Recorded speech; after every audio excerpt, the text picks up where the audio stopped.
नमस्कार. श्री स्वामी समर्थ.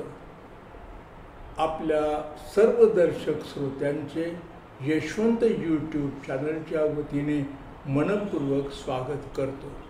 आज गुरुदेव रवींद्रनाथ टागोर यांची जयंती आणि म्हणून आपणा सर्वांच्या वतीनं त्यांना मी त्रिवार वंदन करतो.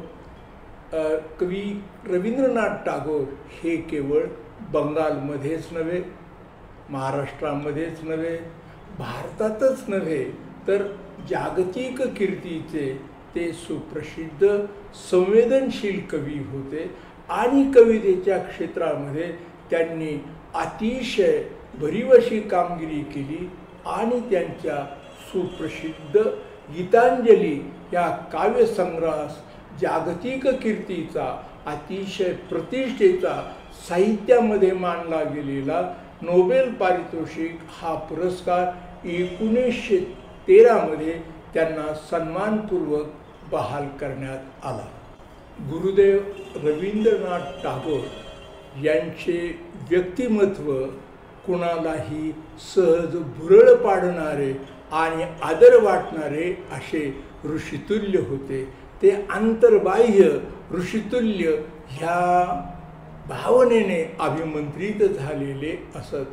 त्यांना कला, संगीत, शास्त्र, साहित्य आदी विविध विषयामध्ये अतिशय रुची होती. निव्वळ रुचीच नव्हे तर त्यांची त्यामध्ये अतिशय चांगल्या तऱ्हेची गतीसुद्धा होती. विशेषतः त्यांना चित्रकला ही अतिशय प्रिय असायची. त्याचप्रमाणे संगीतही, आणि संगीतामध्ये त्यांच्या विशिष्ट अशा शैलीमुळे रवींद्र संगीत असं नाव त्यास देण्यात आलं. आणि त्यांना असं वाटत असे की ह्या ज्या कला आहेत ह्या मनुष्याचं व्यक्तिमत्व सर्वांगीण घडविणाऱ्या आहेत, त्याला अधिक चांगल्या तऱ्हेचं प्रोत्साहन देता यावं, त्याचा अधिक चांगल्या तऱ्हेचा विकास करता यावा, यासाठी त्यांनी बंगालमध्ये शांतिनिकेतन नावाची संस्था स्थापन केली. आणि बघता बघता ही संस्था भारताच्या सीमारेषा ओलांडून संपूर्ण जगामध्ये ख्यातकीर्त पावली. हिंदुस्थानावर ब्रिटिशांची सत्ता असताना ब्रिटिशांनी पंजाबमधील जालियनवाला बाग येथे अतिशय क्रूर असं हत्याकांड घडवून आणलं आणि त्या हत्याकांडामध्ये कितीतरी निष्पाप लोक मृत्युमुखी पडले. आणि ही बातमी बघता बघता पंजाबच्या सीमारेषा ओलांडून संपूर्ण भारतभर पसरली. ही बातमी जेव्हा गुरुदेव रवींद्रनाथ टागोरांच्या कानावरती गेली त्यावेळेला अतिशय संवेदनशील कवी मनाचे असलेले रवींद्रनाथ टागोर कमालीचे हळहळले आणि त्यांनी त्याच वेळेला ठाम निश्चय केला की अतिशय सन्माननीयरित्या प्राप्त झालेली सर नावाच्या पदवीचा त्याग करायचा त्यांनी ठरवलं. आणि त्याप्रमाणे त्यांनी तत्काळ त्यांना मिळालेली सर ही पदवी त्यागिली. त्यांच्या ह्या त्यागमय कृतीचं अतिशय कौतुक गांधीजींना वाटलं. त्यावेळेला गांधीजी बंगालमधील शांतिनिकेतनमध्ये रवींद्रनाथ टागोरांना भेटण्यासाठी, त्यांचं अभिनंदन करण्यासाठी गेले.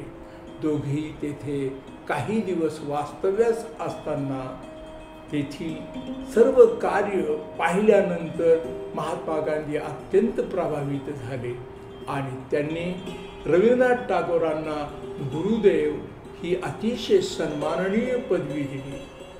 महात्मा गांधीसारखा एक अतिशय मोठा पुरुष आपल्या भेटीसाठी आणि अभिनंदनासाठी आला, याचंही कौतुक रवींद्रनाथ टागोरांना विशेष वाटलं आणि त्यांनीही त्यांना महात्मा ही पदवी दिली. अशा रीतीने रवींद्रनाथ टागोर हे गुरुदेव झाले आणि गांधीजी हे महात्मा गांधी झाले. अशा ह्या दोघाही दिग्गजांची कीर्ती ही भारतातच नव्हे तर संपूर्ण जगभर एक अतिशय उत्कृष्ट कवी, एक अतिशय त्यागी महात्मा म्हणून पसरले. गुरुदेव रवींद्रनाथ टागोरांच्या नोबेल पारितोषिक प्राप्त गीतांजली ह्या काव्यसंग्रहाची केवळ बंगाली भाषेतच नव्हे तर जगभरातील इंग्रजी भाषेसह अनेक भाषेत भाषांतरं झाली आणि त्या भाषेत त्या देशात हा काव्यसंग्रह लोकप्रिय झाला. विशेषतः आपल्या महाराष्ट्रामध्ये सुद्धा महाराष्ट्राचं लाडकं दैवत पु ल देशपांडे तथा भाई यांचे आजोबा ऋग्वेदी यांनी ह्या गीतांजलीचं भाषांतर कोकणी भाषेत केलं आणि कोकणी भाषेतील ते भाषांतर अतिशय चांगलं दर्जेदार झालं. ही बातमी जेव्हा गुरुदेव रवींद्रनाथ टागोरांच्या कानी गेली त्यावेळेला गुरुदेव रवींद्रनाथ टागोरांना आनंद झाला आणि जागतिक कीर्तीचा हा सुप्रसिद्ध कवी प्रत्यक्ष ऋग्वेदींना भेटण्यासाठी महाराष्ट्रामध्ये आला. केवढं मोठेपण गुरुदेव रवींद्रनाथ टागोरांचं आणि केवढी रुजता ऋग्वेदींची याची साक्ष आपल्याला या घटनेवरून मिळते. आपल्या स्वतंत्र भारताचे राष्ट्रगीत जन गण मन हे गुरुदेव रवींद्रनाथ टागोरांनी केलेलं आहे. हे सर्व ज्ञात आहे, परंतु आपणास हे माहिती आहे का, आपल्या शेजारी असलेले राष्ट्र बांगलादेश यांचं राष्ट्रगीत अमार सोनात बांगला हे सुद्धा कविवर्य रवींद्रनाथ टागोरांनीच केलेले आहे. एवढा मोठा हा दिग्गज कवी होता.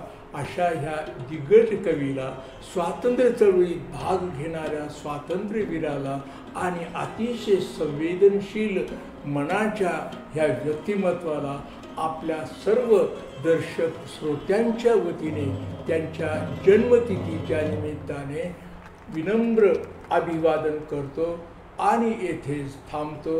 नमस्कार. श्री स्वामी समर्थ.